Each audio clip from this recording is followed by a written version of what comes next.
Okay, welcome everybody to another episode of the Spellbreakers podcast. I am very excited for today's guest, a man who needs no introduction, but we shall give one out of respect. Bernhard Guenther. He is the founder of veilofreality.com.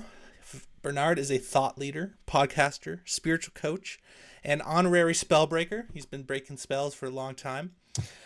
His website, veilofreality.com, offers a wide-ranging collection of articles, webinars, films, and interviews ranging from spirituality, shamanism, psychology, self-work, esotericism, history, politics, to the occult, hyperdimensional realities.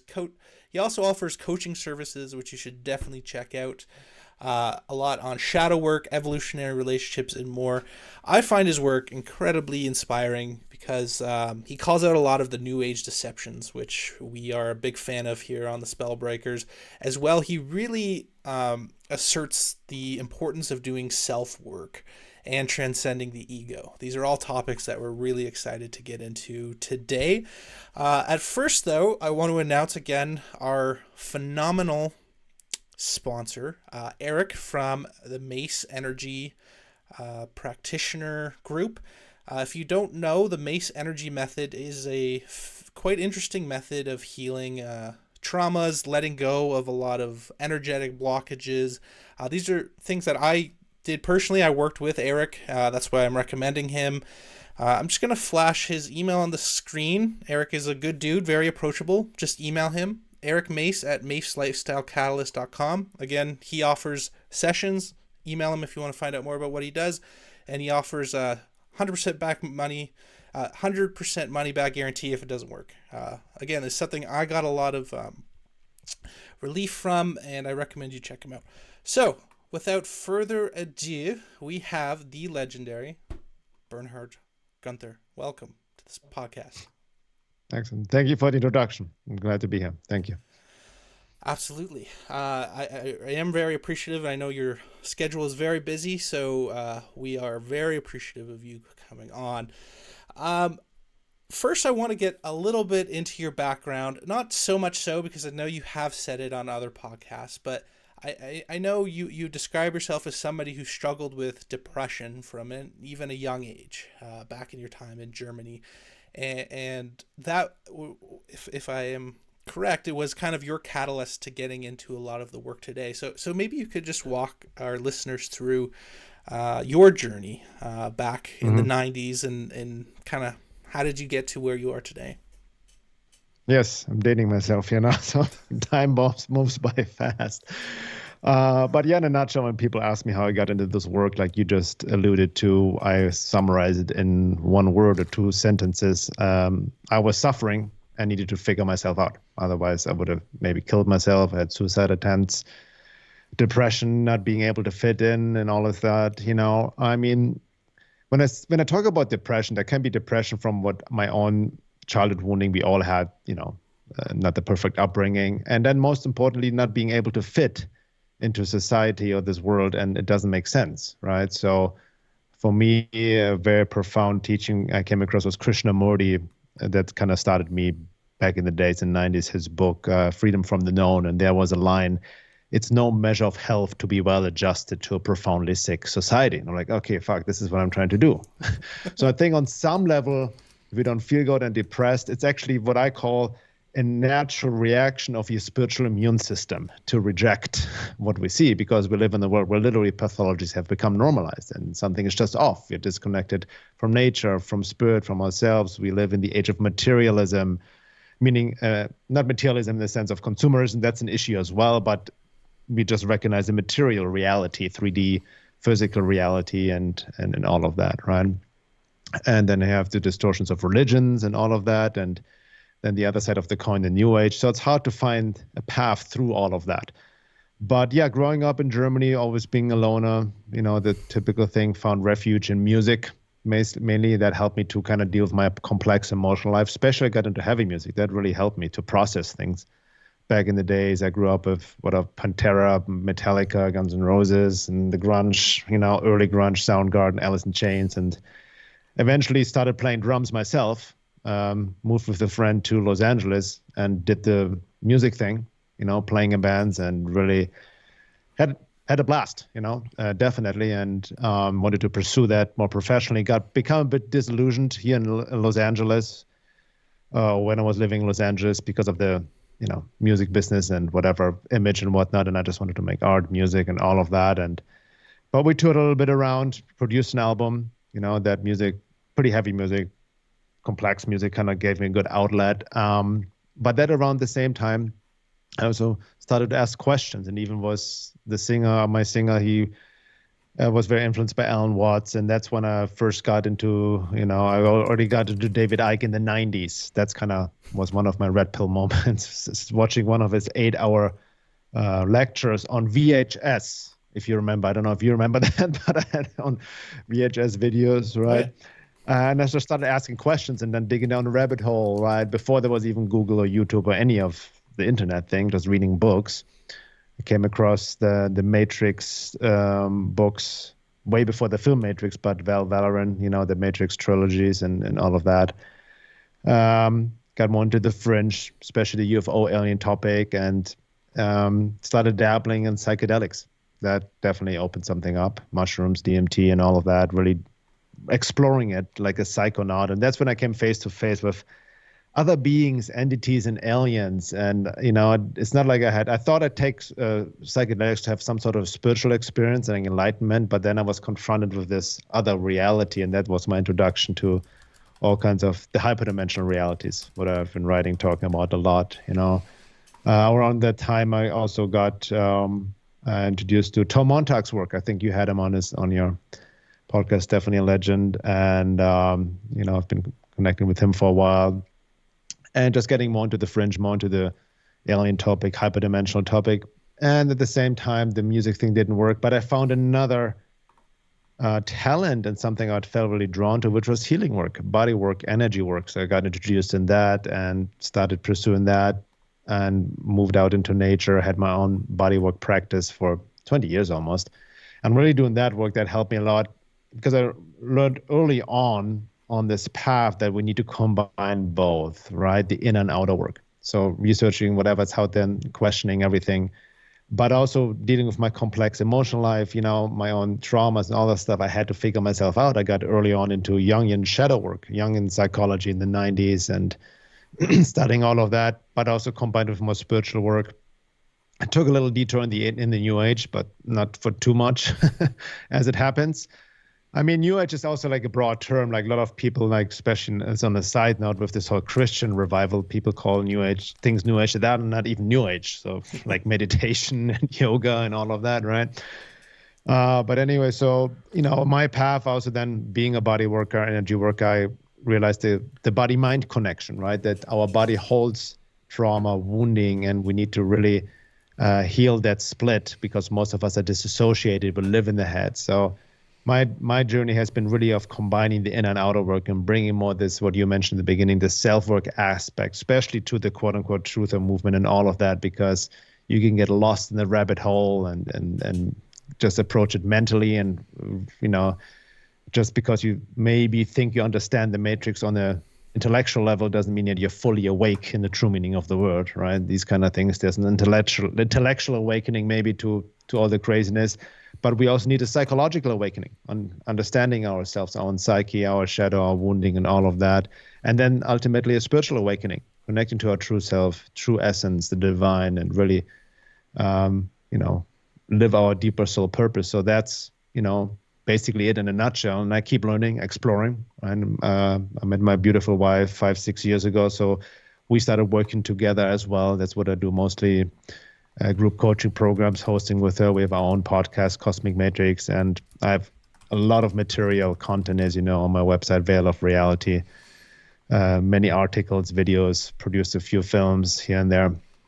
Yeah, and that's basically it in a nutshell. Yeah, thanks for sharing, and that makes a lot more sense. I'm a grunger as well. I was actually listening to Pantera today when I was working out, so it's funny you mentioned that. 5 minutes alone. But feels good sometimes, no? Oh yeah, for sure. I think it's necessary, right? But you always had this like punk rock quality to all your articles. Like it's like really in your face. So that actually tracks really well. That makes a lot of sense because I just felt this like kind of punk revival grunge type vibe with your written work, and so that's very interesting Exactly. to find out. That's interesting. I like that feedback. Thanks for that. I'm a Gen Xer, so that's my generation. Yeah, for sure. Maybe what we could start with is pretty basic question. Bernhard, what is the realm that we're in right now? And what is the Matrix, in your opinion? That's Walk us through your world. big questions. The realm, I mean, we live, most people perceive as the 3D reality perceived by our five senses. Okay, that's what we kind of consciously perceive for the most part. What is the Matrix? It's a good question. It has, my understanding of it has evolved over the years. At first, maybe you become aware there are different levels to the Matrix. Maybe in the basic level, let's say the 3D level of the Matrix, when you realize the government corruption, deception, the two-party setup, that government will never give you freedom, all of these kind of things. The institutions, the banking system, the banksters, all of that, educational system, how you're just being programmed to become a slave, just and not being taught, you're being taught what to think, not how to think. Then you go maybe a bit deeper, and then you realize, there's other groups, what do you call it, the Kala group, or the what's the other one I forgot, the Bilderberger group, and all of these. And then nowadays the World Economic Forum, and then you go a bit deeper and you go maybe into the Illuminati and secret societies and Jesuits and the Rothschilds and maybe the Zionists and all of that, so then you go even dig a bit deeper, and then you're in the military industrial complex and black op projects, Area 51. So that's kind of like, the other forces, other elites being in the entertainment industry, all of that. We know how it conditions society and people to just believe in a certain framework of reality, right? So kind of like the basic George Orwell 1984. So that's kind of one level, right? I would say what most people become aware of first, or have become aware of. And then you maybe go a bit deeper in the non-physical realm, right? The 4D aspect of reality. And that's, I would even tie in the common UFO phenomena that has been usually become very popular, UFOs, disclosure, and all of that, partly also 3D matrix. But you go into 4D matrix, right? In the sense of hyperdimensional realities, non-physical realm, which we cannot perceive with our five senses. It goes beyond that. The perception comes through spiritual vision, psychic vision, clairvoyant, or anything like that, or higher, deeper impressions that go beyond the five senses.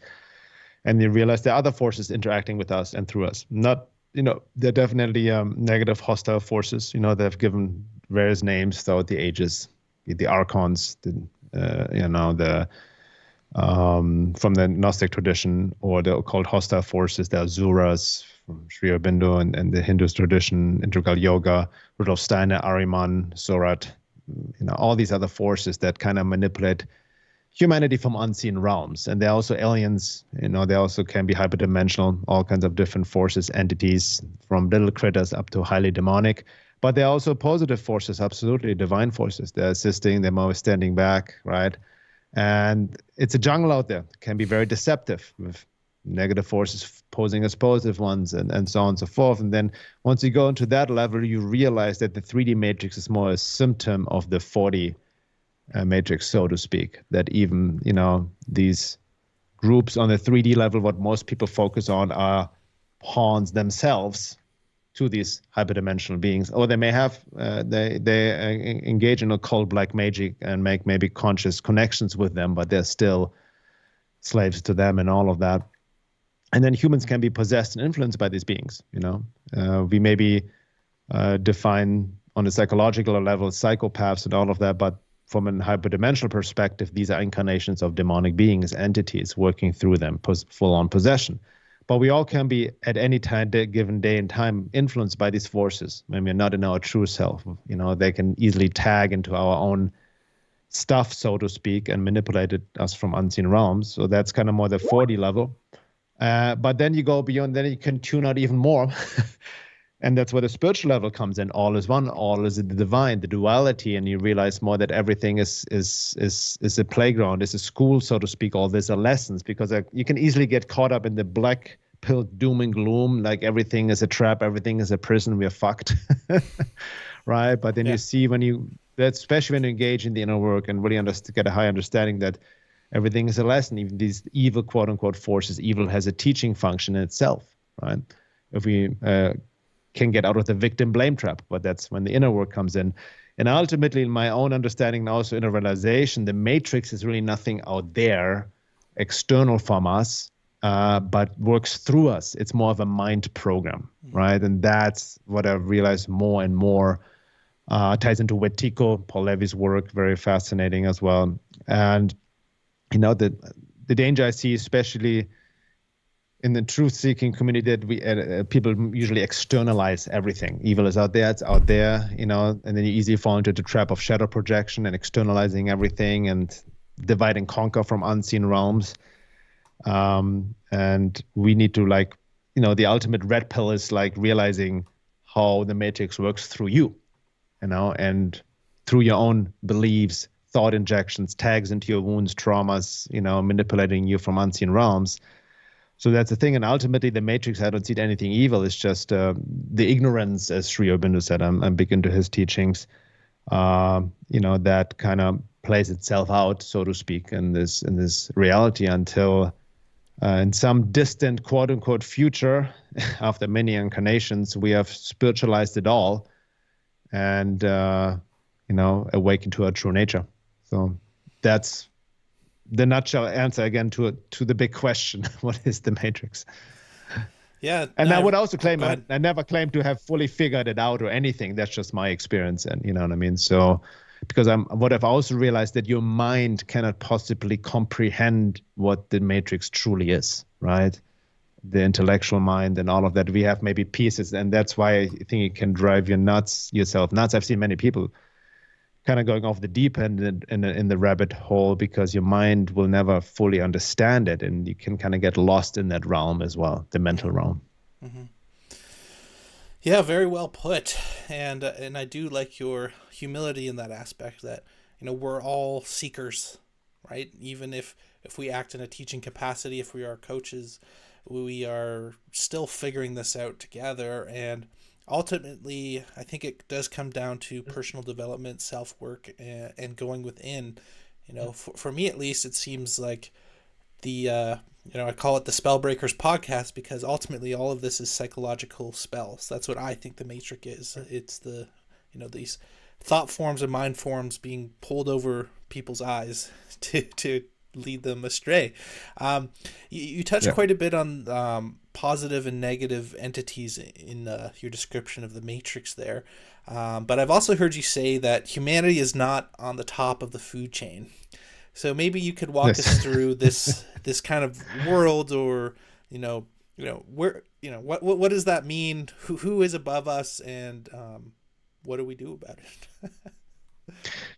Good question. Well, we think we're on top of the evolutionary ladder because we are kind of in this tunnel vision, in this spell, as you may say, of just perceiving 3D reality. So we think we're on top of the animal kingdom, we're like the highest evolved species and all of that, and in charge of everything. But this is not the truth, because there are other forces, energies, and beings interacting with us from a higher density, right? From a non-physical realm. And higher density beings, not all of them are good. There are some more tricky ones, and they are feeding off of us. Now, when I talk about humanity not being on top of the food chain, it's first of all nothing I came up myself. That's pretty much when you study deeper all the different esoteric traditions, they talk about it in their own way, right? As well. And when I talk about food, I'm obviously not talking about physical food, but more frequency or certain emotions. There's certain beings that literally feed off of negative emotions, all kinds of drama. All the matrix frequency is actually based on fear, right? That's the underlying frequency. Most people are in fear. Most of us are in fear, which is any little fear you have is rooted in the fear of death. But the more we live in this fear frequency, and get into drama, all the conflict we see out there, and negative emotions of just like anger projections or violence or animalistic lower expressions of sex, lust, all of that, which has also become normalized nowadays in society, or anything of that, these frequencies that they produce what Robert Monroe would say, certain loosh, right? So that's kind of what these beings feed off of, and they want to initiate that. That's why they initiate wars through us. They want us to be in conflict, fighting each other, projecting on each other, right? Because that triggered response is what we do, feeds them, it sustains them, right? Even Rudolf Steiner has this famous quote I've mentioned a few times from over 100 years ago, that all the anxiety in the world people have and experience and is what sustains these beings, and they want to initiate it through us. So ultimately, here's the thing from the higher perspective, from the hyperdimensional matrix control system perspective, it's not about what we think on a 3D level in terms of 3D level matrix of the World Economic Forum or the elite or whatever secret societies want to keep us enslaved, which is mostly maybe as power and money and control and all of that. Yeah, maybe on that level, but ultimately they want to keep us as a food source, right? To keep us in the lower realm, in the lower level of consciousness, to keep us identified with ego, especially our neurotic, wounded ego, and projecting our shadow and our wounds and traumas externally, fighting each other. And that kind of creates a certain, even anything from a small irritation up to like being very upset about something emotionally and projected externally, especially the victim blame trap, that feeds and sustains other forces. It's literally the divide and conquer from a hyperdimensional perspective. So the question is, as you may ask, how do we turn off the food source, like, right? So that's where the inner work comes in. That's exactly that, right? Because they can only get to us, as I mentioned before, if there's something within the response to it, when they can get a triggered response out of it. So when we get really upset at somebody and project all our hate, anger towards the, controllers, Bill Gates or Klaus Schwab or whoever, we think are in control out there, when we really project onto them really our hate and anger, that actually feeds them, sustains them even more, right? You know what? There's a great analogy I was thinking about the other day, the original Star Wars series. I'm talking about the first 3 ones, right? When Luke is fighting Darth Vader, and then the Emperor's there and like telling you, yeah, give into the anger, give me your anger, right? Yeah. Feed into that. That's exactly what these forces want. They want us to become extremely upset, angry, hateful. Even you see this with the left and right. I lean a bit more conservative, but there's a lot of issues on the conservative right. They project on the left. They literally hate them, right? And the left projects on the right. And it's this emotional illusion, this projection of this hate and anger sustains these forces. That's how they play and pit humans against humans. Now, I'm not implying a new age love and light cop out and like, oh, let's just get along. And, and this forced niceness that ties into spiritual bypassing, that's not working because that suppression will also come out in different ways. You just suppress it and the shadow goes deeper within you. It ties into shadow work. No, we need to allow ourselves to feel these feelings, process them through the inner work, but not project it externally on somebody else, right? And the more we can do that, the more we bring forth our true self, our true essence. And in that grounded state of being, we experience more equanimity. Then we are less thrown off by the outside world. We are more grounded and can really respond with conscious action. But the underlying mechanism of the matrix, and I see all of us are still influenced, even many truthers, myself included, if we get easily triggered, and we are reacting very mechanical, right? Even unconscious trauma response, unconscious wounding. Everyone has their own mommy daddy issues playing themselves out in relationships, right? And all of that. That is what sustains these beings, right? Then that's how we give in. But then from a bigger picture perspective, then you can use, as many masters and esoteric teachers have conveyed, you can use these hostile forces, these negative entities, and utilize them as teachers, right? In a sense, because why? Because they can only get to you where there's something that responds to them within you. And what responds to them is a shadow aspect, something you have suppressed, you're not aware of it. Young in shadow work helps with that, or an unconscious wound trauma, right? Or a belief and whatnot, anything, or they can tempt you, right? That's a big one too. They can create so-called trap of agreements, where you make the classical Faustian pact with the devil. We see this a lot in the celebrity Hollywood culture, right? Just for power, fame, and riches, kind of, make certain pacts, so to speak, even unconsciously. Mm-hmm. And then you're entrapped in that as well. So that's kind of, again, it basically more and more an overview, but the matrix, ultimate matrix, is like a farm, so to speak, to keep feeding them, our, soul essence, so to speak. And the way out of the matrix is not an escape anywhere, right? It's not another place. It's not out there either. It's right here, but in our true essence, our true self, bringing that to the front, as Gurdjieff would say, bring this, the essence, the soul to the front, or Sri Aurobindo's work. And it's about soul evolution, really. And that's different for each, right? There's also the trap of spiritual bypassing, of not doing the necessary inner work and then overestimating yourself. And then all of a sudden people think I'm a starseed. They change the names and all of that, and they think they're already awake and enlightened, right? No, we need to really remove first all of that that's in the way of who we truly are. That's really the way out of the matrix, is in and through, as I always like to say. Very well put. Yeah, and it's definitely a process. I do really resent the truthers for using the term wake up, treating it like a binary where, just because you're aware of, a sketchy injection, that means you're, hip to the, everything that's going on. And, for me, I've actually hopefully coined the phrase the post-truther movement, right? Which is exactly what you're talking about, where it's like, okay, we know what's going on in this world, right? We know enough about how evil it is and these rulers, but what do we actually do about that, right? And I think the truther movement is the biggest psyop going, where you ground people in evil and fear, right? Most truthers think at any moment the entire system's going to implode, right? Or World War III at any moment, which it could happen. I'm not, but it's just this constant heightened fear state.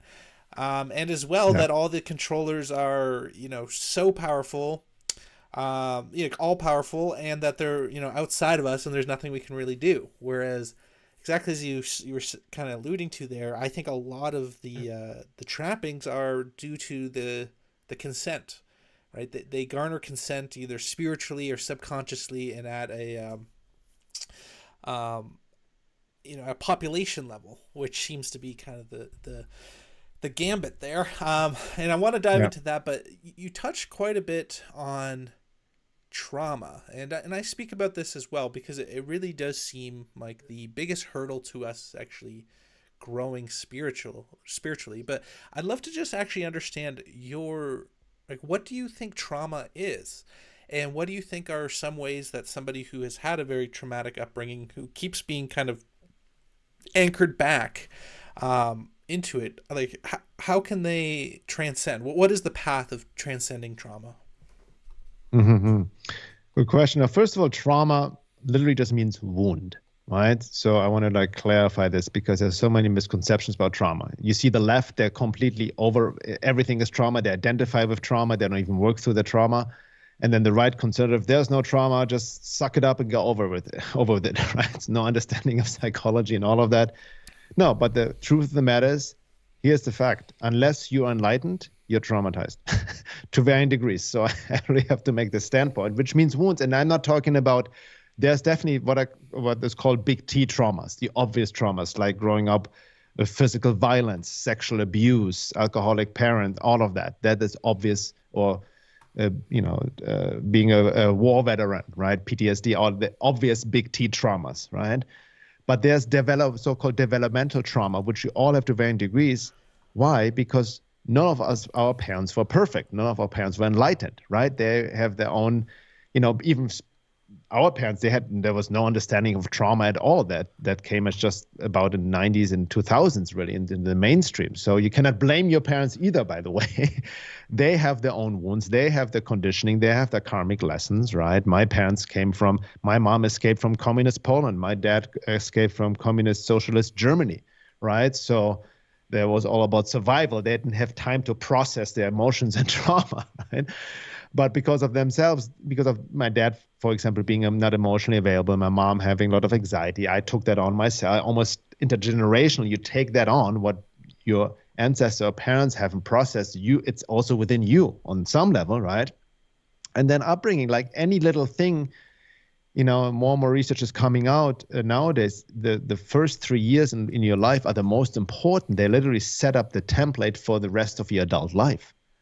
How your parents have treated you, how they were emotionally mirroring you, validating you, how they, all of that. And then a little thing, you can even if your parents meant very well, when they take away that, you did something bad or like that and something they approved of, and they hit you or punish you and like bad boy, and like, this can literally initiate a trauma response within you and a false core belief like, oh, I'm a bad boy, I'm not good enough, I cannot show certain feelings and emotions. Boom, your anger has been relegated into the shadow or whatever you feel, or you're not allowed to say that. And then you take this over into adulthood. And that's out of the trauma response, what happens, you create a false self, as we all have like a false personality we think is the true self, almost unconsciously, so you don't do what your parents said is bad or punished you for. And that carries over into adulthood. So you still try to get the approval from others, right? We all get it on some level from your romantic partner, from friends, from society, on social media, to try and get approval to be seen, because why? Your parents didn't give the approval. You were not seen for who you really were. So that is a trauma response, that little thing. And as long as we have that, then we can easily be manipulated by society, by these other forces, right? By even having desires that are not our self, but compensations for what we have not received in childhood. So we can even literally have aims, goals, and desires. I've seen this with many people I've worked with and clients. Even, I used to work in this very high-end retreat center in Malibu and down in California, even working very wealthy, even celebrity-type people. But a lot of their aims, desires didn't fulfill them because they were not their own. They were trauma responses, right? You try to pursue certain things externally to fill a hole within yourself. But the hole cannot be by stuff or relationships or anything or attention. You need to heal this within yourself to give that to yourself what you didn't receive in childhood. So trauma can be as simple as that, right? Little thing. But then some people are better adjusted. Some people have healthy attachment. There's insecure attachment, secure attachment, all kinds of different psychological things. But most of us, we have this false personality, these parts within ourselves as a compensation over the wounds, over covering up very uncomfortable feelings we don't like to feel or show, which is mostly sadness, shame, guilt, grief, all of that, right? And out of this trauma response, we build the false self. And I've seen a lot of even the truther movement, or, as a trauma response, we can then, if we haven't worked through our stuff, like you mentioned before, we can actually see conspiracies and evil where there is no conspiracies and evil, right? And all of a sudden I saw this, you see this nowadays, because I've been in this quote unquote game for a long time, since the mid 90s, right? And again, I haven't figured it all out. I know there's controlled ops, psyops, but nowadays almost everyone is controlled op, psyop, Yeah. David Icke is controlled op, Joe Rogan, and Tucker Carlson, and why? Because of guilt of association. It's just people project without any proof really, or make assumptions. But what I realized, a lot of the trauma responses, and a lot of people who see that everything is a trap and everything's going to crash down. And by the way, what you mentioned before, I've heard it all before, since the 90s, around 2012, that World War III or the aliens are going to save us, or economy is going to crash down. I've heard all of the things that were supposed to happen for over 20 years already. It's like, it will happen. The FEMA camps, right? Remember in the 90s, already Alex Jones screaming about that and all that. So you can easily fall into that dark doom and gloom black hole. But I realized it also within myself. I was in that state at some point, and it was actually a trauma response. Which trauma response? It based on a core belief installed in childhood that I'm not good enough, that I cannot trust myself. That's a program running in many people unconscious. I cannot trust myself because your parents were ashamed you, didn't acknowledge you, whoever, whatever it may be, right? Or high school stuff, I don't care. No, karmic stuff, past life.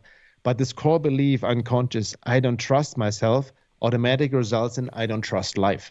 And if that's running your life, then you have unhealthy distrust to everything and see traps and conspiracies, pro psyops everywhere, right? To the point that you even think this whole setup is a trap. This is a prison planet. Don't come back. Don't reincarnate. It's a trap. It's a trap. And I see this more and more. This is, for most people, an unconscious trauma response. I've seen this in myself. I'm not going to come back here. I don't want to be here. I'm not going to reincarnate. And I realized, no, this is what part doesn't want to be here. What I is asking the question. This is the false personality, the false self. Because the more I do the inner work grounded my true self, no, I need to be here. I want to be here right now. And I wouldn't want to be anywhere else. This is the work right here. So I've seen this a lot in myself with other people. This overly paranoia, because then it really gets into paranoia, unhealthy paranoia. And it's, it's a very fine line to have a healthy distrust and questioning as opposed to neurotically putting everything down that may be in the mainstream, right? And it's extremely black and white, and there's nuance missing. And that's the key point. What I realized, the more I really engage in inner work, my view becomes more nuanced. It's not so black and white, right? A lot of people that start out seeking truth, especially out there, they say, oh, this is good, this is evil, right? This is that, this guy's a shill, this is good, But it's not that black and white. Best example, Elon Musk. I wrote an article about him many years ago, kind of quote unquote exposing him as this wolf in sheep clothing, technocratic, transhumanist, and all of that, and blah, blah, blah, right? And yeah, he still, I think, is a materialist transhumanist in his own way, but it's not that black and white. He has done some, with what he has done on Twitter and all the things, he plays his role, right? So I don't see these things black and white. Even with Trump, either Trump people have TDS, or he's a Jesuit, he's just controlled up, and all of that very extreme negative view, or the Q people, right? Like, oh, he's the savior. He can't do anything wrong. Everything he does is 5D chess and art of war, right? These are two extreme point of views, but maybe we can see more nuance. And ultimately, none of us can see with the eyes of the divine, as I like to say, right? And also understanding so I'm going beyond the trauma topic right now, but it kind of ties into that. The nuance view is so key because I see it even in my own life, I see in the world, the paradox of it all, right? When we say, oh, this is bad, this is negative. But when I look into my life, very bad negative experiences, relationship breakups, being homeless and all, living in a hotel and all these kind of things. When I look back, these are important initiations and lessons and that I needed to learn, and that learning that lesson and embodying them got me into a higher state of level of being and progressed on the journey. I see this, for example, Laura and I, we host our group coaching program, Embodied Soul Awakening, a couple of times a year, and it's going really well, and more people are drawn to this work, especially over the past 3-4 years with what happened with, COVID and the vaccinations and that craziness, the pandemic, and this almost attempted enslavement of humanity. It did trigger an awakening, quote unquote awakening, right? That's supposed to think it made people question, a lot of normal people, hey, what's actually going on? Not only the vaccines, but even allopathic medicine, the educational system, everything in their life, right? It triggered a lot of people to reevaluate the goals, aims, who am I, relationships.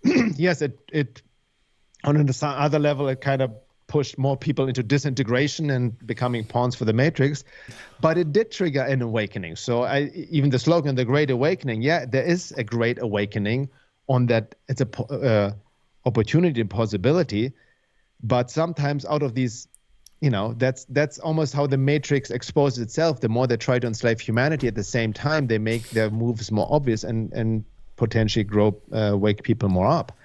But I want to go back to the point of trauma. That's why the inner work is so key, to become aware of that. Otherwise, we can easily become pawns for the matrix, while we believe ourselves to be awake from the matrix, which is the greatest deception of all.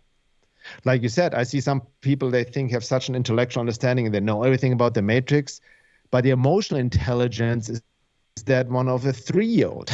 So that doesn't help either, right? So we need to really have a holistic approach to all of that, because what you have to understand from the hyperdimensional perspective, these forces trying to create their reality through us. And they know our psychology better than we know ourselves, unless we engage in the greater work. So we also can become pawns and fall more into really doom and gloom, oversimplify black and white thinking, which only serves their agenda. And especially the biggest matrix trap is the victim blame trap, right? When you blame everything outside of yourself.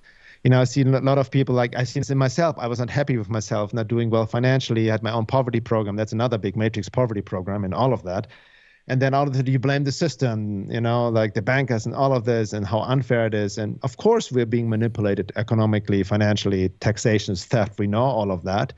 But if it comes from this in a trauma response, I'm not good enough, you regress to an inner child and then blame everything outside. You blame daddy, mommy, government, and all of that, instead of, hold on, taking responsibility, and how can I heal that inner wound so I can step up more in my true self and take responsibility and really conscious action and really align with my creative self, with my higher self, and engage in really creative work as well, getting out of the consumer mindset. I don't mean consuming in terms of just buying stuff, but nowadays we're easily trapped in just consuming media, social media, death scroll, all of that, right?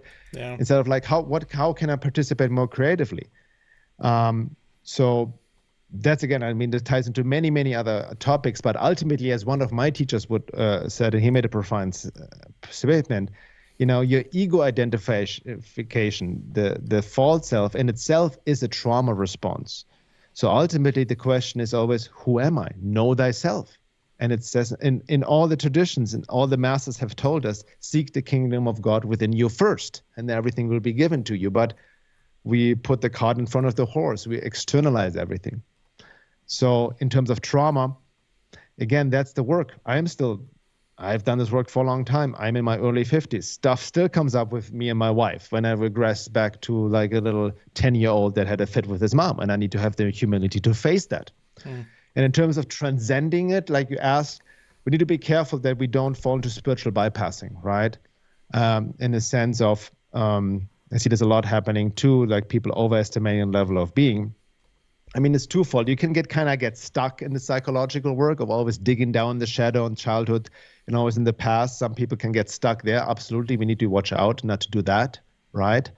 Hence, you need to combine it with the spiritual work to really have a spiritual practice to what's your relationship to God, the divine, right? Is there religious programming like dogmatic Christianity and all of that stuff that externalize God and see God as this punishing or rewarding almost human being, almost projecting human qualities in the God? What's your relationship to higher powers, to the divine, to your true self, and all of that, and what's your intention in that? And then combine that with the inner psychological, especially somatic work. So not falling into the trap, as I've done that as well, to intellectualize the work. That's another trap. You can be intellectually aware of all your childhood stuff, but your body's still holding it. So there needs to be somatic approach of really allowing yourself to feel all feelings. And the more we do that, especially in a child, we become more whole, we bring forth the true self, we react more consciously, we have way more power in the world. And that's how we truly change the world, according to the universal or divine law, as within, so without, right? So really become the changer. I've seen the profound effects within myself as well.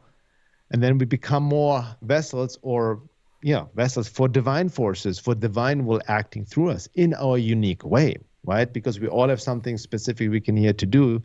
So the more we do that, we become more powerful forces for change. The more we act from our true self. But the healing journey is within. And it's sometimes what I realize is not too much that it's all gone. I think we have truly transcended all trauma, wounds, all of that when we are enlightened, right? Which I would never claim to be awake in the true meaning of the word. Until then, it's also becoming where really the key point, what I feel a lot of people are missing nowadays, is the ability to observe yourself, right? That's the foundation. That's really the necessity to start off any inner self work, to really catch yourself, the emotions as they arise, to allow yourself to feel them, the thoughts, before acting on them, right? Be curious where it comes from, because sometimes that comes from a part of yourself that is very young, that is conditioned, that is wounded, it's not your true self, and it just mechanically reacts, right? Or we project, that shadow projection, our frustration, unconscious pain onto others as well, right? We can do that as well. But even I think it's inevitable, or it's not inevitable, but imperative for any truth seeker to do the inner work.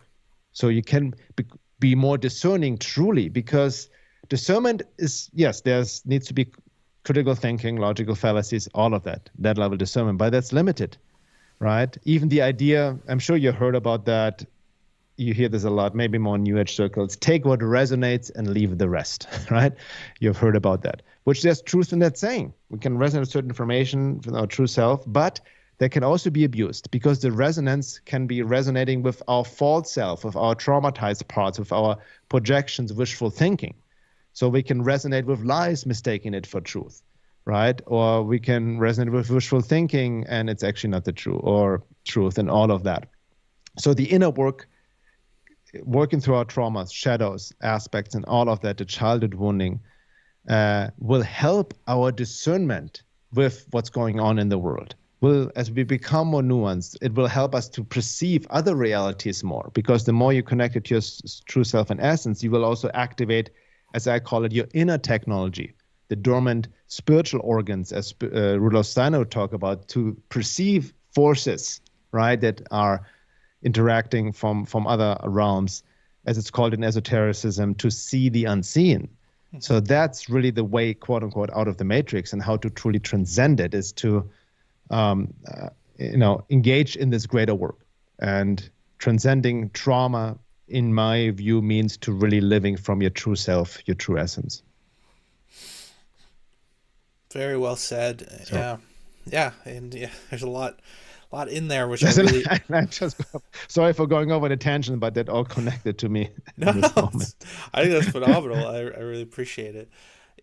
Definitely a struggle for the follow up there, but I mean, so much you outlined in there, I think, is so true and so critical.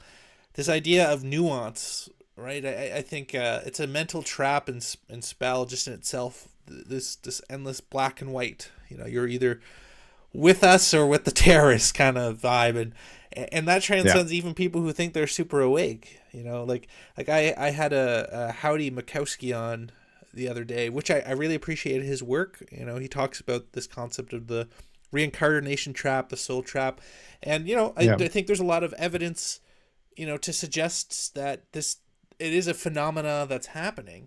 But I think if you take it to too much of an extreme and you think, we're only here as like a mental prison, the ultimate conclusion is pretty dark. So, like, for example, I got a bunch of comments. I'm having a baby girl this year, which I'm really excited about. And I had people... Awesome. Congratulations, man. Thanks. And for me, like, I want to have kids because I see the controllers as being like anti-human psychos that are like want to depopulate. So I'm all about that repopulation. And I think, I'm not saying it's for everybody, but for me, and people said, hey, it's criminal to bring somebody into this world. And oh my God. And people were dogpiling it. And I'm just like, how can you as like a spiritual person, quote unquote, think that, like, when you start to line up with the psychopaths, something's gone wrong. Yeah. Let me address this. Sorry to interrupt, but no, please. At the maybe then people are gonna get upset, triggered, or project on me. But anybody who says that is entrapped by the matrix without knowing it, right? You really you're lost, right? They have gotten to you, right? The matrix has you, as Morpheus would say, right? No, we need children. We need more conscious souls. We need that even more so. Absolutely. I had this idea too. I will never bring a child into this world at some point. I was caught up in my own black pill doom and gloom trauma response the Matrix has you through other forces. There's even other forces may suggest that don't bring a child in the world. And I have to say, I know David Icke talks about it, and that person you mentioned, I respectfully disagree on all levels. I've written an article about this, addressing this topic called the Reincarnation Soul Recycling Matrix Trap. Is Earth a soul entrapment prison? And then I make the case for why it's not, on all levels. And, in this case, in this writing also make the case that, again, no disrespect on the personal level, but when we talk about reincarnation, past life, all of that, I take more the account from masters who have gone there, who have true enlightened avatars, who have, through direct experience, more to say that than maybe a conspiracy researcher, even more to say some people who had just near-death experiences, right? And also for me, that idea that reincarnation is a trap and this is soul recycling on Earth is a trap, don't want to come back here. Ironically, that idea, thought, belief is, in my view, created by these hostile forces to want you to have that belief, right? Yeah. And I've studied in depth about earthbound spirits. There's definitely, I'm not saying when you die, you go to heaven and it's heaven and everything's forgiven. No, there's the bardo, there's different things that are happening. But also what I realized with the great work, esoteric work, the level of being, your level of consciousness, your level of soul embodiment will determine what you experience after death. So the best you can do is the work right now, right here, to come in alignment, with your true self, your soul being, with the divine, right? Then, because whatever you suppress, there will be, even in the shamanic tradition, they talk about the spirits of trauma you need to confront after death. Whatever you have suppressed and not worked through, you will have to also face in the afterlife. It doesn't just go away. It's not like this oversimplified heaven or hell and stuff. But there's karmic laws. That's another thing. Like, I see a lot of this in this fringe, I call it the fringe New Age movement. Sorry. Yeah. They believe the karma is not real. Karma is a program. Like, yes, karma has been abused throughout the ages, very oversimplified, but it's a deep spiritual law. And I highly recommend reading Karma and Rebirth by Sri Aurobindo, right? To really understand the nuance by some avatar who is enlightened.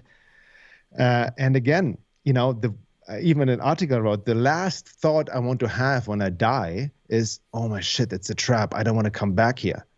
This belief can literally get you stuck as an earthbound spirit. That an earthbound spirit is when you die, people are diseased who don't make the transition because of trauma, because of many other things. They're stuck in the earthbound astral realm, right? They don't make the transition when they actually have to go to the light. That's the worst thing I think you can do, not going to the light. That can keep you entrapped as an earthbound, which I also got confirmed by Thomas Meyer. I don't know if you heard of him. He wrote the book, The COVID Vaccines from a Spiritual Perspective. I wrote a couple articles about it, about the detrimental spiritual effects of the COVID vaccine and how it affects the afterlife. Really fascinating work. I've written 2 in-depth articles about it. And he's an amazing man. He's already a bit older. He's an anthroposophist, deep into Rudolf Steiner's work. He has his own clairvoyant abilities. He's written many books, so he can really perceive spirits. He can communicate to the dead. He can see forces, beings, and all of that.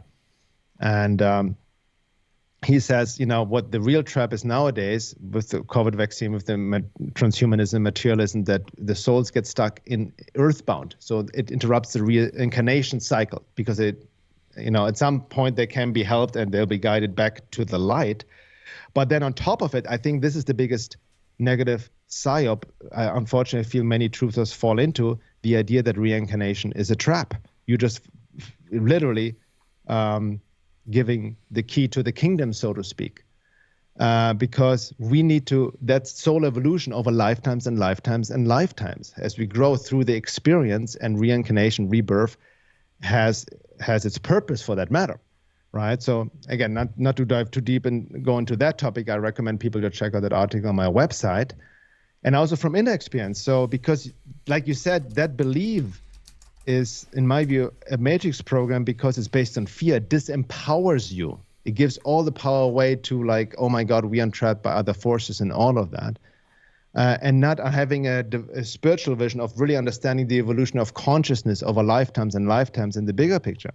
Hence, I recommend reading really the works of truly enlightened beings, like, for example, Integral Yoda, Sri Aurobindo. Sri Aurobindo has done a lot for me.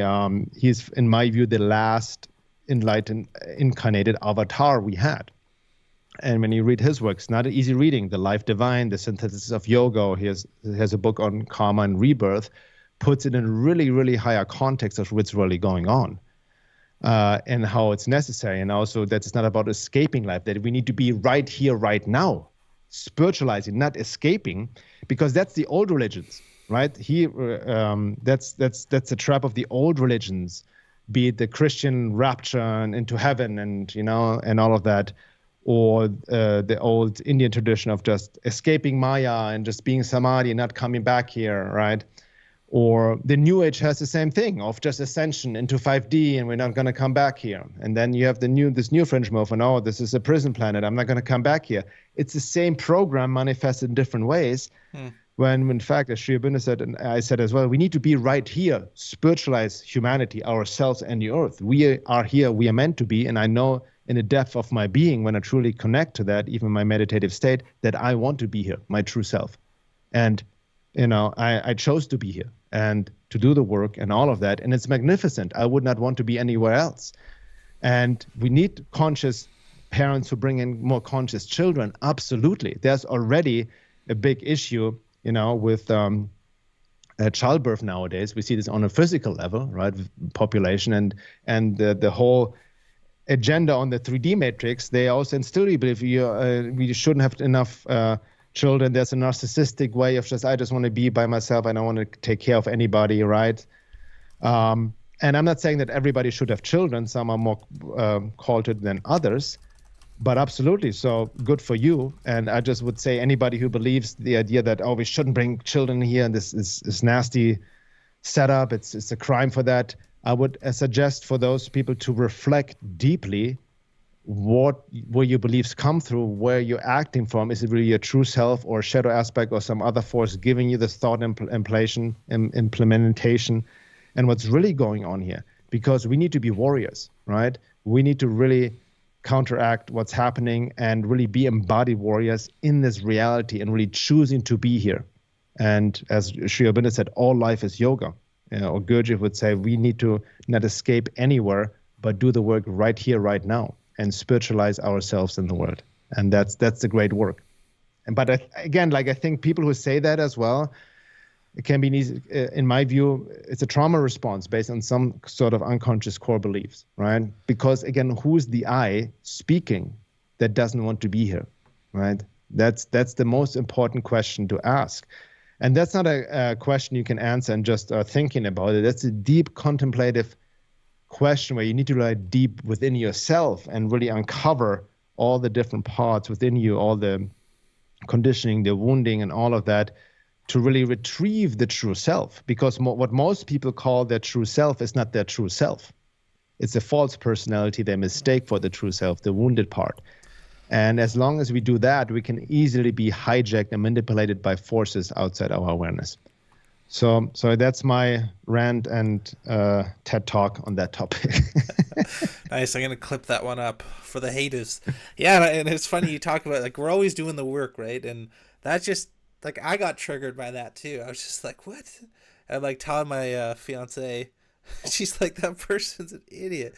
And then we're getting pissed off, and then it's like, I'm getting loosed. I'm getting loosed by the loosers. You know what I recommend? I would never tell anyone what to do, but I recommend, because pregnancy, especially for the mother, it's a very vulnerable time, especially nowadays with everything and on your position. So I would also recommend, it's up to you. Maybe just be mindful who you share this with, because you're dealing with psychic impressions, and there are people's projections, right? That can get to you and your wife even, and all of that. So yeah, that's real. Let's dig into that, because protect your privacy, because you're dealing with the psychic on a non-physical level that can have some sort of an effect, right? Yeah, let's dig into that, because I actually experience that. After I do a stream, I feel almost a form of attack sometimes. Not all the time, but I think that when you put yourself out there, you are opening yourself up to this type of I don't know if attack's the right word, but I don't know, influence Yes, or, what's going on there? absolutely, you do. I mean, I'm looking up something right now. What? Second. Yeah, you do for several reasons. Number one, you like me, we put ourselves into the public, right? Yeah. So we are in the arena. Yeah.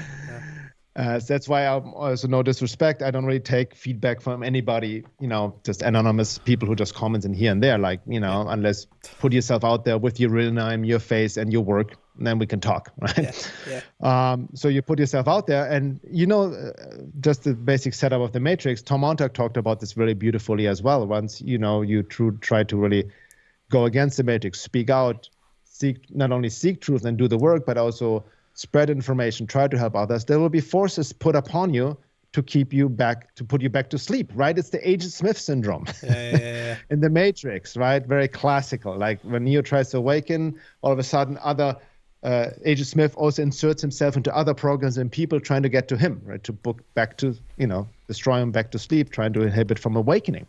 So that happens to all of us. And then other people can easily be used as these unconscious portals, trying to get to youth without their awareness. And again, how does it work? It tags into their trauma shadow, so they get triggered, their shadow projects onto you. I experience this all the time, right? When I trigger some person, their own inner mommy or daddy issues gets triggered, and I become the target of the projection, right? Based also on strawman arguments, what are never implied, and people really, emotionally, but it can happen on psychic levels too. If that's probably what you're experiencing. If you're very sensitive, I'm very sensitive, my wife especially.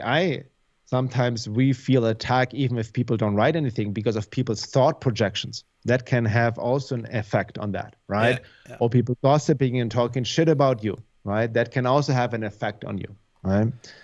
But here's the thing. I wrote an article about that as well, titled Black Magic, Psychic Attacks, Entity Interferences, and Shadow Projections. There's an occult law, the law of rebound. So whatever people project on you, right, in their, be it even unconscious jealousy, envy, or whatever issue they have, comes from their projected shadow, will turn back around to them at some point. It's called the rebound effect, right? So it creates an almost karmic debt for them. So eventually it will come back around. In the sense, anything when we have a triggered response and really go off another person, that can come back around to us at some point in our own lives. These thought projections create thought entities in themselves. Egregores. So you may experience it. It still may have an effect on you, and it's kind of hurt you as well. That's why we need to have our psychic hygiene up to the game, right? And especially if you feel it during as you said, doing a live stream, I would recommend doing some psychic clearing afterwards. Go inside, like kind of almost imagine burning away off all energy, or just kind of like bringing the light from within, expanding externally, and all of that. Take a salt bath, anything, qigong, whatever, energy work, whatever. Take a walk in nature to get you grounded.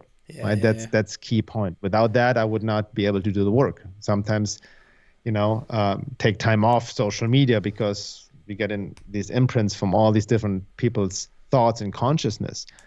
But it's really important to understand this, what do you call it? The law of rebound, that people will have to deal with whatever their own projection at some point level themselves. I can see it myself. I can see in my, if I become more sensitive to energies based on my unconscious projection in the past, I've seen how these thought projections became entities and came back around to myself, right? Yes, even here's an interesting, let me just share this with you, a great excerpt from Dion Fortune's book, Psychic Self-Defense. She was an occultist around the turn of the century. I can highly recommend the book, Psychic Self-Defense. Okay. She writes, it is not every case of psychic disturbance, however, which originates externally.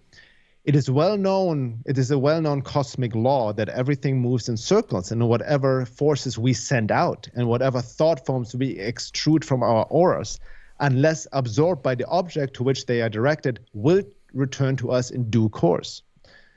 One of the most effective and also one of the most widely practiced methods of occult defense is to refuse to react to an attack, neither accepting nor neutralizing the forces projected against, and thus turning them back on the sender.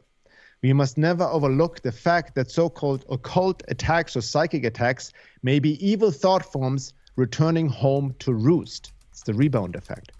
Now, she makes a really important point, and I had to learn this the hard way myself. Whenever people project on us or attack us psychically or even personally online, you have to stay in 0 point, not reacting to the attack, neither accepting, not even defending, like becoming defensive, so to speak, right? Yeah. That's the best way to handle it, because these forces, most often working for others, they want to get us a triggered response. They want to engage in a luge fest and argue and get all of that. And it goes nowhere anyway. You cannot convince some anonymous trolls on the internet, right? Yeah. So they become those vessels for that. They want to create the luge, which just creates the food again for these forces they feed upon. So it is very important. That's why having a basic understanding of occult spiritual warfare, in a sense, and psychic attacks and thought entities and how other people can easily become portals is very important, especially when you're more in the public arena. Yeah, man, very well said. And it's so funny. Normally I take a very neutral approach. Like, we all have chinks in our armor, and certain things for me, like, I think that was one of them, right? And but at the same time, this is all part of the process that you speak about. When you realize things that are triggering you, then that is the gateway or the pathway to grow, right? Exactly. So that's a key point. So that's, you again, remember, you can utilize any attack or anything as a lesson, because anything, these forces or even other people, what they say to you can only get to you when there's something within you that responds to it, right? For example, let's take an ad hominem attack. Oh, you stupid idiot, with something extremity. And if it would get you really upset and triggered, then it means there's actually some part within you unconscious that believes that you're a stupid idiot, right? Maybe in your childhood, in high school, somebody called you that, and you internalize that belief, right? So you can kind of use it in a sense to check where it comes in, right? Oh, for sure. And especially for polarizing topics too, right? Like, let's keep it real. The idea of having kids right now, it's scary. We see on certain times, like the end of the empire, it seems like evil's winning. We see all these psychopaths, inflation, it's scary. And so I think it's very easy to buy into that fear state of like, no. Exactly. That's what I'm saying. That's I'm sorry to interrupt, but I just want to really empower you, because that's why I'm saying, like, it's so irresponsible, and I feel evil if people say this to you already. I support all parents, especially nowadays, especially with what's going on. Yes, the economy, inflation, you don't want to get into doom and gloom negative thinking, right? It's not easy to raise a child nowadays, but it's even more needed and more powerful, and there's also many positive things happening, right? In a way, it is hard enough as it is. So I would not, again, unless they're in the arena, it's easy to talk shit about other people, but you have to really protect yourself so it doesn't get to you with your anxiety and overling. Because besides all this bullshit that's going in the world and people that are so black-pilled, there are good things happening as well. I see the divine works at all time. I see synchronicities happening in my life and for my wife, and positive forces and help all around me, right? Evil will never able to win, by the way. Evil cannot exist as by itself as an absolute. That's another divine truth right there. So all these are lessons. We still need the bad guys will never be able to win completely. It has never happened in all of history, but we still need to learn our lessons. As Sri Aurobindo would say, divine will succeed at last, but we still need to learn our lessons and play our part within all of that, no matter what. So it's also being groundedly, positively optimistic as well, because there's something to be said when you're constantly negatively oriented. People who are very negatively oriented all the time. Yeah. It's also a trauma response, by the way. I've seen this within myself. Oh, yeah. Right? For example, my mom has a lot of anxiety. She complains a lot about this and that, and always like, oh my God, hell breaks loose. I've taken that on from her as well. I can see that. I had to work through that of always having a negative response to everything, as opposed to having more like also a healthy positive outlook, because we need to really watch out with our thoughts and where they're oriented to. That hence there's some truth in the new age idea of positive thinking by the day. You don't want to throw the baby with the bathwater. We need to be careful and mindful what kind of thoughts we project into the future. Yeah, 100%. Very, very well said. Yeah, I want to speak about this concept of the Great Awakening, because I've heard in some of your works you talk about not only the traps of the awakening, but as well, it does feel like there are, I would call them fake awakenings, like people being wise to something and then they just channeled their looshing them into just a different direction without really seeing the bigger picture. But maybe that's part of the process as well. But I'd just be curious to get your thoughts. Do you think we really are in a time of awakening? And yeah, like where do you see, I guess, humans at in this realm right now? Like, are we going through a process of awakening? Are we we're gonna ascend to 5D? What's going on here, Bernhard? Walk us through it. Well, on the bigger grand scheme of the things, in the context of soul evolution over lifetimes, there's continuously awakening going on, right? Progressing, right? But sometimes there's a law of ascent and descent. Before we can go, there's another divine law. Before we can go to higher levels of being and awakening, we need to descend depth into our unconscious and clear out everything that's not clear out within ourselves and in the world. So when it seems to be going very dark, it's actually also a necessary evolutionary process to clear out, to face everything we have avoided within ourselves and without.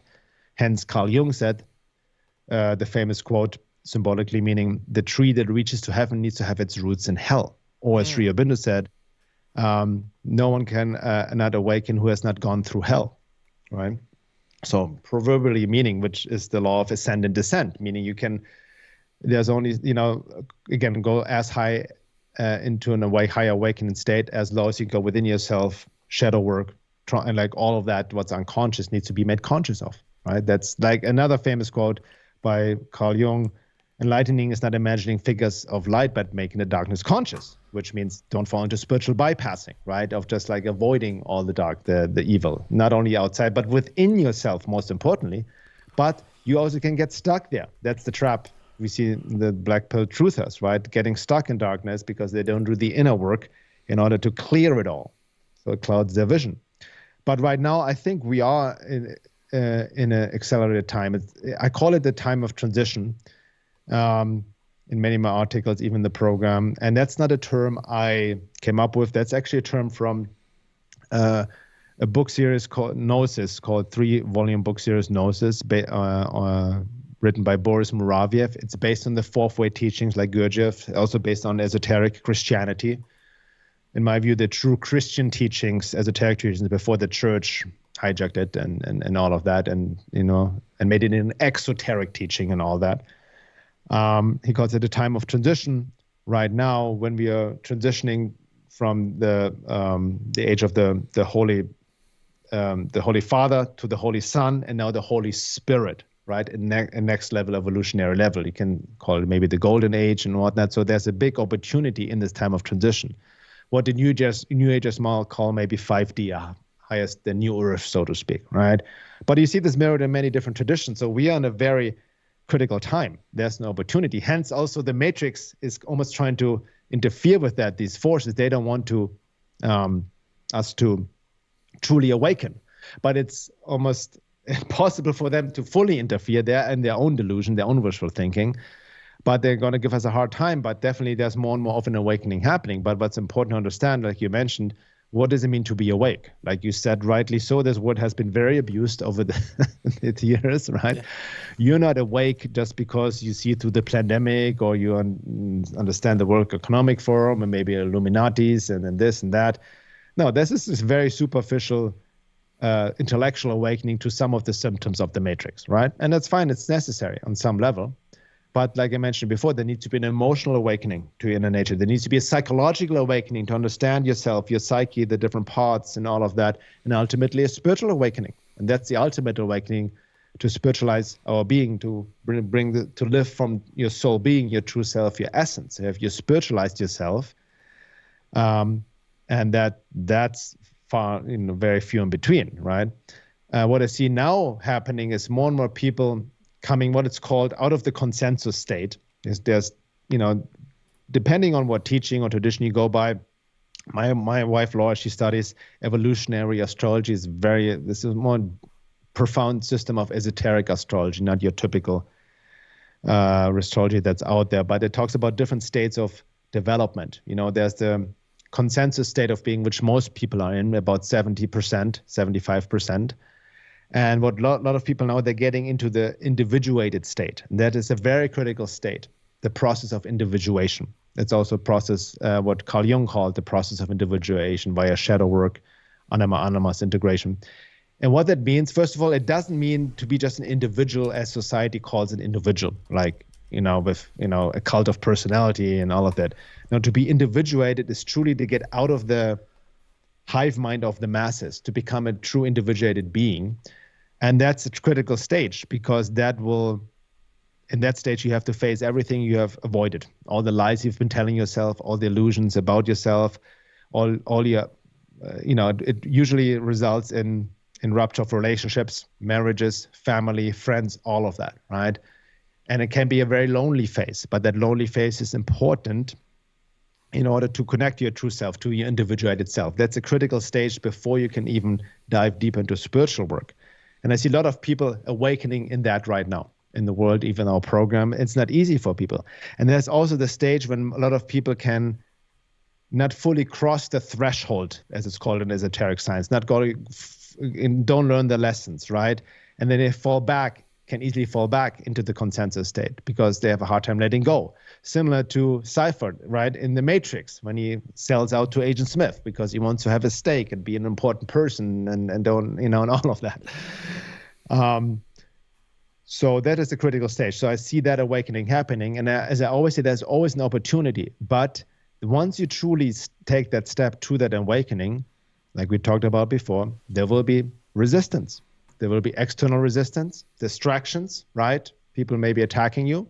Internal resistance, all your stuff comes up, unconscious self-sabotage, all of that will interfere with the awakening process. But from an esoteric perspective, these are lessons and tests to pass through, right? Literally, like it's symbolized in crossing the threshold and like opening the gate to the kingdom, which is your true self. But there are all these riddles and tests and traps people can engage into. Spiritual bypassing is a trap. The trap of superiority, that's a big one. I fall into that one. We all fall into that one as truth seekers, because all of a sudden you think you know it all and you feel I know so much more and I'm so much better than the sheeple. When you call other people sheeple or the normies, right? And you feel so much better. That's a trap. That's the ego has taken over. That's how it feeds other forces. And you see other people below them. No, that shows that you didn't have a psychological, let alone a spiritual awakening, because if you have that, you would understand also that the sleeping masses, which you may be locked down to, they're just deeply conditioned, wounded, traumatized, and programmed, right? Yeah. So like you have been at some point as well. We all have in this or past lifetime, right? So I'm not saying falling into blind compassion, boundaries need to be made, but the more you're full of yourself and you think you have figured it out and look down on others, that's a trap, right? That's the ego taking it over. So there are many other traps. The another trap is the black pill trap, or like everything sucks, just bring it all down. This world sucks. Don't bring any children. We are fucked. That's another trap in itself, right? It also feeds off other forces. The trap that nothing matters anyway. Who cares? Who gives a shit? Like a nihilism almost, right? What other traps do we have? There's the trap of helping others. Sounds contradictory, right? But I found when we like so excited and when about our awakening, we realized, and maybe you can relate to that or many others, when we try to convince others of what we're seeing, we push information on others who didn't ask for it, right? And then we usually get met with resistance or attacks because there's also universal law, only give when it's asked for. You cannot infringe with free will and force people to wake up, right? It's not happening. We can spread seeds of awareness as you're doing with your work, with your podcast. Absolutely. And some people, that's interesting. And then they take the lead on their own. but we cannot forcefully help others. We can only help others who are willing to help themselves. That's the key point. I've learned this also in my work. Even with the work my wife and I do, it's like we don't promise anything. We have certain practices, things we have studied, we've worked through, we apply in ourselves. We can teach you that, but you need to do the work yourself, right? And we can guide you and assist you on that, but ultimately, you are your own healer. You are your own guru. You need to wake up. Nobody else can do it for you. So, and then within that, there are different levels of being, different levels of awakened states, right? And like you said before, I have to be honest, sometimes I know people who are more embodied emotionally and even spiritually connected to your essence, who do not necessarily know as much of what's going on in the matrix as some others, but they're more quote unquote awake to their true being than some truthers who think they've figured it all out with some sort of the matrix stuff, but are completely disassociated and just in their mind all the time. Yeah, it's so true. So I live out in the middle of nowhere on a bison ranch, and all my neighbors are, they're not diving into deep, soul trap, deep level matrix uncovering. They just have this gut instinct that, most of the government is corrupt and pretty evil, and that it's all about family, community, and living good life. And, they're happy and they're living good, productive lives. And I say, look, I'll take a normie who's high vibe, who's doing good in the community, building family, giving love, helping others, than some black-pilled truther. You know what I mean? And because I'm with you. I have the same. I live in a small town too, and like go to the store and like really appreciate. That's when you also come to a deeper spiritual awakening, when you see the divine in all and other people as parts of yourself, and and not just as as commodities almost or something, and have the exactly same experience like you have. And that's when that's how you bring the true change, how you relate to other people interpersonally. And that's we're missing nowadays, because I think a lot of truthers became armchair truthers. They're just home alone on the internet, right? And just digging down rabbit or leaving comments. I mean, what is this going to change anything? How do we relate to our environment? It's because of technology is amazing. We're doing the things we're doing, but it's also separating us more and more. People become addicted to social media, to the internet. I mean, I've lost count how many people we have worked with and join our programs because they're recovering from the black pill, doom and gloom truther rabbit hole, right? And lost themselves within all of that. And but I'm with you. That's what I experience in everyday life as well. Like, how do we connect to our community in everyday life? That's the key point. Yeah, man. What I really appreciate about all of your work and your message is that you're really advocating for the middle path in all things, right? It's like you have to build awareness. It's not all doom and gloom. But then if you put on the blinders that everything's incredible, it's just like trappings everywhere. But I think you can navigate that by going within and just bringing balance to all that you do. Yes. Yeah, it's the inner and outer work, not either or, both at the same time, as I call it, right? Yeah, for sure. Last question here, I want to be respectful of your time, is around manifestation. So this is something that's been of interest for me for years. I've experienced it as just, it works. It seems to be a fact of life that our dominant kind of vibe or state will over time bring itself into our reality. I think it's the nature of the world we're in. It's kind of like a collective dream. But I've also heard you say that caution people against these types of practices, not say it's pure evil or of the devil, but say that you can open yourself up to kind of black magic or unconscious contracts that can get you further hitched. So maybe we could end with that. Walk us through manifestation. Is it working? Why does it work? And also when to use it, how not to use it, I guess, from your perspective, right. Of course. Yeah, good question. Well, when people ask me this question in general, first of all, I like to ask them also about what they're manifesting. What do you think you're manifesting? I'm asking, where's the desire coming from? Is it what you truly want? What I want it? Because I said before, what a lot of people think they want and want to manifest is actually not in alignment of who they truly are. or what they truly want. It's most often the trauma response, filling a hole within. Like, I'm going to manifest, I need a partner. That's a big example. I'm going to manifest a boyfriend or girlfriend, And if you do that, you're already disconnected from self, because obviously there's something you missing within yourself and you need to fulfill it through another person. And trying to manifest a partner can easily fall into a trap of getting a dark night of Cupid or love bite relationship, which maybe you've heard of. Eve Logan talked about it. Tom Mondag has talked about it, So that can open up a whole can of worms. If people don't know what a love bite is or dark side of Cupid, I've written an article about it. Eve Logan is an author for that, and we've talked about this on podcast and on panel discussions with Tom Mondag as well.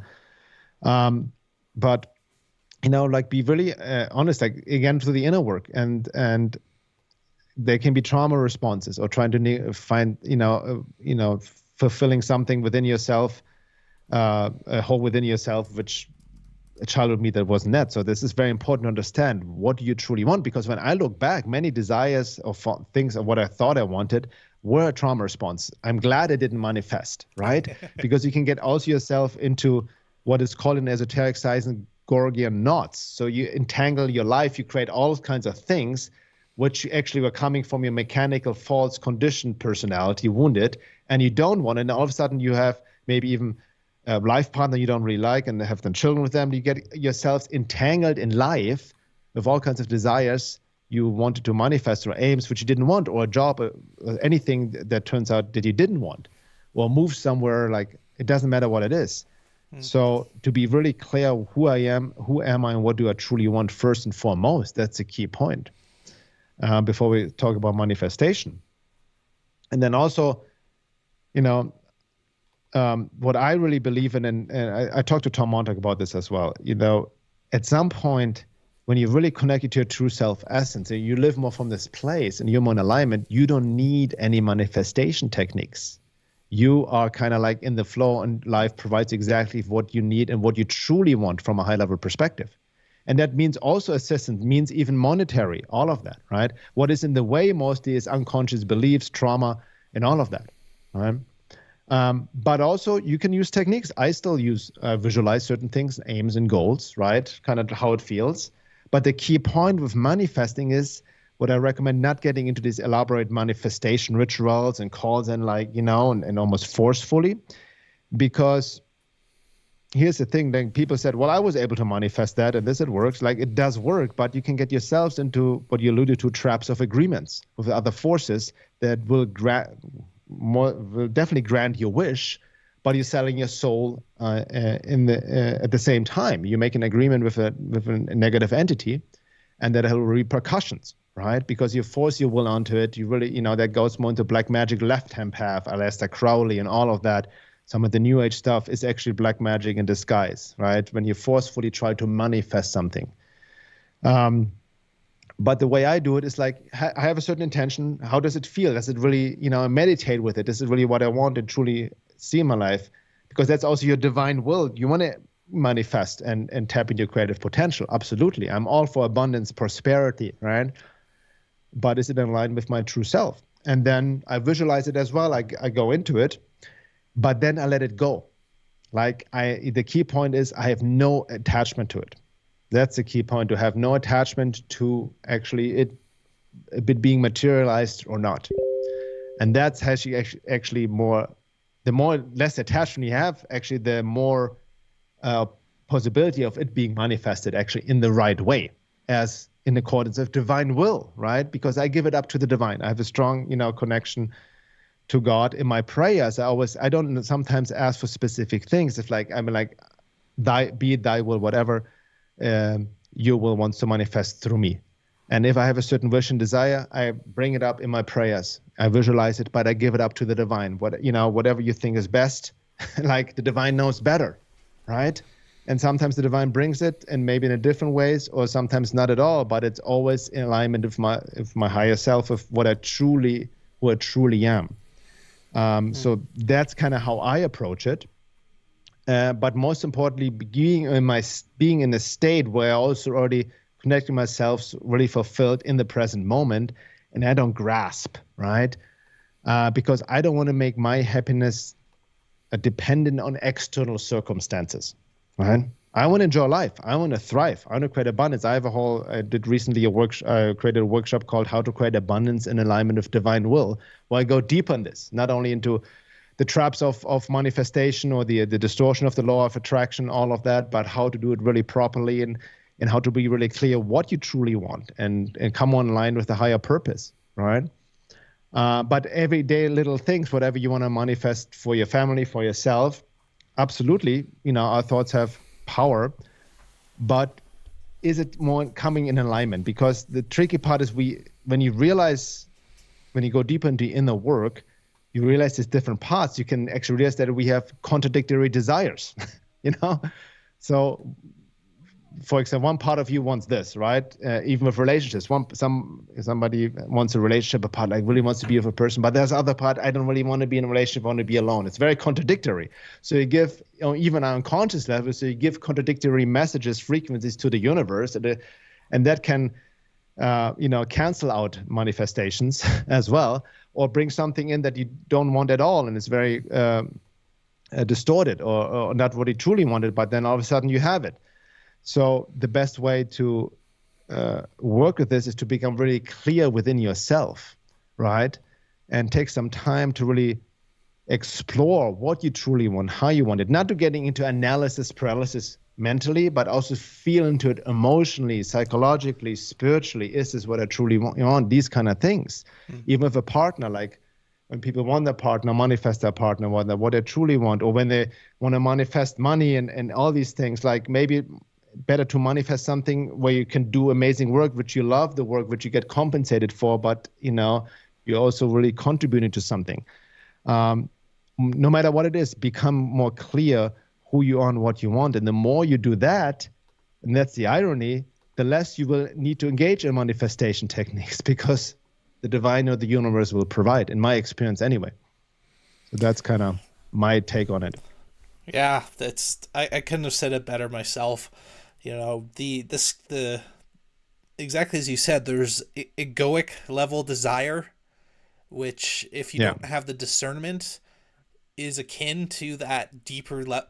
You can be tricked to think that that's the deeper level desire, right? And oftentimes our egoic desires come from trauma, right? We want to be super successful, super well known because, we think little of ourselves. So then that will, we become a celebrity as an example, to combat the fact that we feel like we're nothing ourselves, right? Whereas if you are practicing visualization and manifestation, you want to start from a point of view of kind of soul desires, if you will. What would bring abundance to my life, And I think before you think of anything material, external, you should be trying to manifest, healing, trauma, having a high vibration. And I notice when you heal your traumas, things naturally come to you a lot more easier.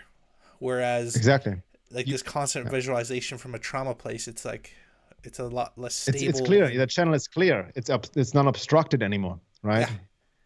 Exactly. And then you're more connected to divine forces, really, than, these other forces who may tag into you through your trauma, wounds, and shadow and all of that. But you remind me of a very important point. Egoic desires, in the sense, we can be very tempted by desires. Like Sri Aurobindo said, the weaknesses of average humans are money, sex, and power, right? Yeah. Those are we are easily tempted with throughout the board, right? That's temptation. That's how easy you can make contracts with malevolent beings to sell your soul to get money, sex, and power. However, the issue is, and I addressed this in my workshop I did on how to create abundance in alignment with divine will.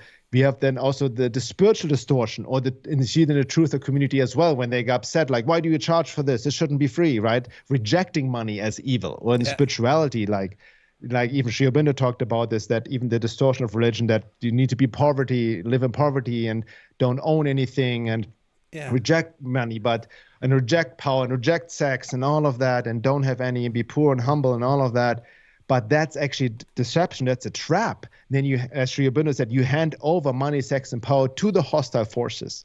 We need to reconquer it for divine forces, for the divine purpose, which means bring it to under guidance of your true self. So because especially nowadays, even you see in the Truth movement, I see a lot of people suffering under the Matrix poverty program, right? And then, like I mentioned before, they blame the outside world for not making enough money, and see the inflation, economy, and they feed the programming, not realizing how much power you actually have over yourself. If you would just more do the work and just don't take on this fear programming and reconquer the money force for divine purposes, for your under the guidance of your true self. Same with power. Stand up in your power, not to abuse power, but hey, here I am. I'm going to stand up. I'm going to show myself. I'm not going to hide. And sex as well. Sex obviously can be easily, we all be used by lust, and especially nowadays with porn and all of that creates all kinds of lust for other beings, and people can be easily manipulated sexually. We know that, right? And all of that. Sex sells, but there's a higher expression of that. Sex is also the foundation. It's pure creative energy. So can we reconquer the sexual energy for creative energy and embody that more as well and bring it on to a higher level, maybe infused with love too? So that's the key, and that reminds me of manifestation techniques to really reconquer the forces of money, sex, and power to a higher state of consciousness. Yeah. Well, Bernhard, I could talk to you all day. I really love your takes. I really appreciate your vibe, but I want to be respectful of your time. Hopefully we can get you on again. Do you want to leave the listeners with any kind of final thoughts? And as well, please feel free to plug whatever you want. Yeah. No, I mean, if you liked what you listened to here, then there's way more content on my website, veilofreality.com. I have almost 100 articles of very different topics I've written over the years. A lot of videos on there as well. Other interviews. I've produced some videos like a UFO documentary and a couple other films, some short films here and there. I also have some videos on YouTube. I have courses. That's if you really want to go deeper into the work itself. There's some courses as well. I offer self-paced courses, mini courses about various topics, even about the topic of occult forces, entities. And my wife and I, we have a big one, our big flagship main course, where we take a group of 35 people. That's the maximum amount, limited space available, and by application only, on a journey for over 14 weeks. Into this deep inner and outer work. It's called Time of Transition Embodied Soul Awakening. That link to that is on my website as well, and you can get yourself on the waiting list. We're working with a group right now. We go, it's amazing, because what I like to do, I don't want to be just around like-minded people who think the same things. I want to be around people who are engaged in the same work, and it's really powerful to do this work together, because there's only so much self-work you can do by yourself, by the way, right? Because we all have blind spots. But that's something we offer. We have a podcast similar to you, my wife and I, the Cosmic Matrix podcast, over 130 episodes where we dive deeper into these topics, anything what's going in the world, or we talk a lot about the inner work, how this works. We have a membership for that as well, the second hour, only available on my website, because with my work, as you may know, maybe yours too, we've gotten canceled, episodes deleted, and all of that. So in the second hour, we go deeper, where we can maybe not really talk too much about publicly. So that's available too. But all the links and all the content for that is on my website, veilofreality.com. So you can check it out there. And yeah, don't forget to breathe, guys. Going out to nature, be good to yourselves, and don't lose yourself in the madness. These are definitely crazy times. You need to stay grounded. That's the key point. That's really the only message I have, really. Phenomenal. Guys, please support Bernhard, veilofreality.com. Incredible resource. You could get lost in his website for days, weeks, months, and as well is offering a lot of good stuff. So for those of you who are wanting to do the work, get one of his courses, get one of his programs. I think they look phenomenal. I'm interested myself. And as well, if you guys want to support this podcast, it's buymeacoffee.com/thespellbreakerspodcast, or go to thespellbreakerspodcast.com. As well, our sponsor, once more, Eric from Mace Energy. Mace is a method of kind of processing your traumas, letting go of energetic blockages without having to disclose the actual blockages themselves. Eric's a great guy. I've used him myself. I'm 100% money back guarantee. Eric Mace at macelifecatalyst.com. Reach out to him. He'll tell you what's going on. Really good dude. And with that, I will close down the stream, guys. I want to thank everybody who tuned in today. A lot of great chatter, high vibe stuff in the comments there. But yeah, I'm going to close down the stream and say my goodbyes to Bernhard offline.